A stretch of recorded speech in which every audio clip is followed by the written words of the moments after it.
Hello दोस्तों, नमस्कार। Welcome to Exam Master channel. ये है आपका पेट का एकदम बेहतरीन ताज़ा तरीन पहली शिफ्ट वाला पेपर। क्वेश्चन नंबर 1 से आप देख सकते हैं यहाँ पर रीजनिंग से शुरू किया गया है ना।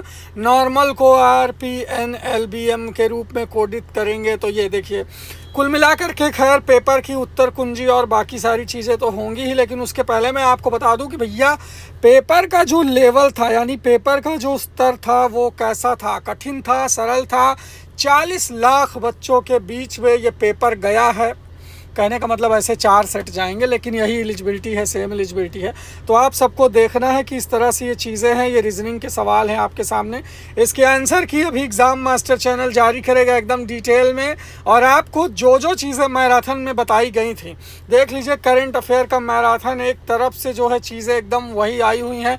आज़ादी का अमृत महोत्सव, बढ़े चलो, ये सारी चीज़ें एकदम बढ़िया से आपको पढ़ाई गई थी।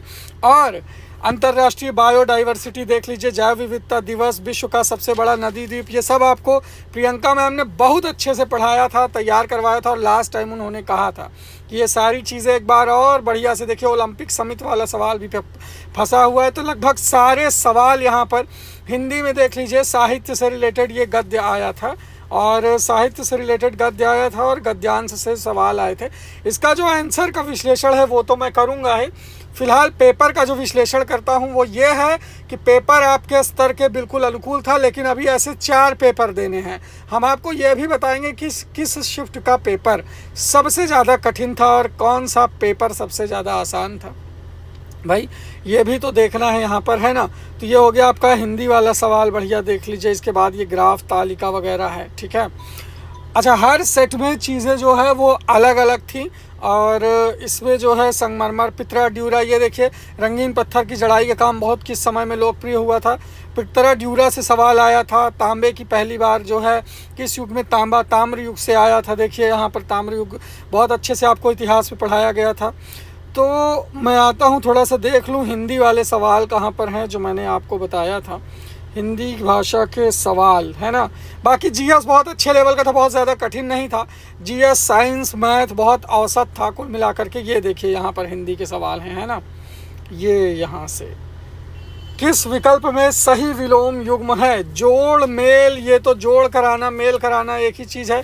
कर्कश, खुरखुरा, निषिद्ध, तुच्छ, नूतन और पुरातन, क्या बात है, चौथा विकल्प है ना। ख्याली पुलाव पकाना, ये मुहावरे आपको खूब जो है मैंने बताया गया था। कुछ लोग बहुत ही ख्याली पुलाव पकाते हैं या कहते हैं खिचड़ी पकाना। तो इसमें आपको पता होगा ख्याली पुकाव का मतलब क्या होता है। उपद्रव मचाना तो बिल्कुल नहीं होगा, देखिए, है ना। असंभव बातों की कल्पना करना, ये एकदम इसका मतलब जो है ख्याली पुकाव। ऐसी बातें जो असंभव हो और उसकी कल्पना जो कहते हैं खूब बना ले ख्याली पुलाव। महर्षि का तो महाधन ऋषि, मैंने आपको AOR वाला ट्रिक बताया था। ये इसमें आपको जो है महाधन ऋषि, है ना। महाधन ऋषि पहला वाला ही सही है। और ये AOR जो है गुण संधि का एग्जाम्पल था, बहुत बढ़िया। किस युग का महर्षि, मैंने खूब स्क्रीनशॉट आप इसका देख लीजिएगा। खूब मैंने इसको एग्जाम्पल में बताया था कि ये सवाल फंसेगा। चलिए, शब्द युग्म का अर्थ भेद सही नहीं है।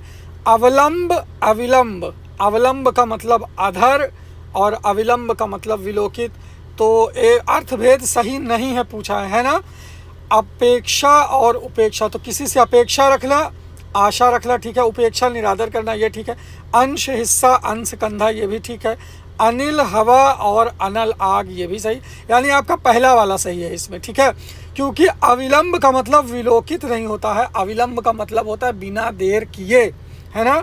किस विकल्प पे सभी शब्द परस्पर पर्यायवाची हैं। रीता, रिक्त, तिक्त, मनोरथ, स्पृहा, निलय, दानव, निशाचर, अम्बक और पार्वती, रुद्राणी, भवानी, है ना।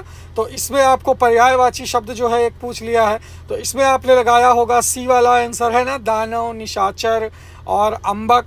और पार्वती, रुद्राणी, ये तो पार्वती का पर्यायवाची है। भवानी, भवानी भी इन्हीं को कहा जाता है। तो वैसे D वाले ऑप्शन वालों को नंबर मिलेगा इसमें।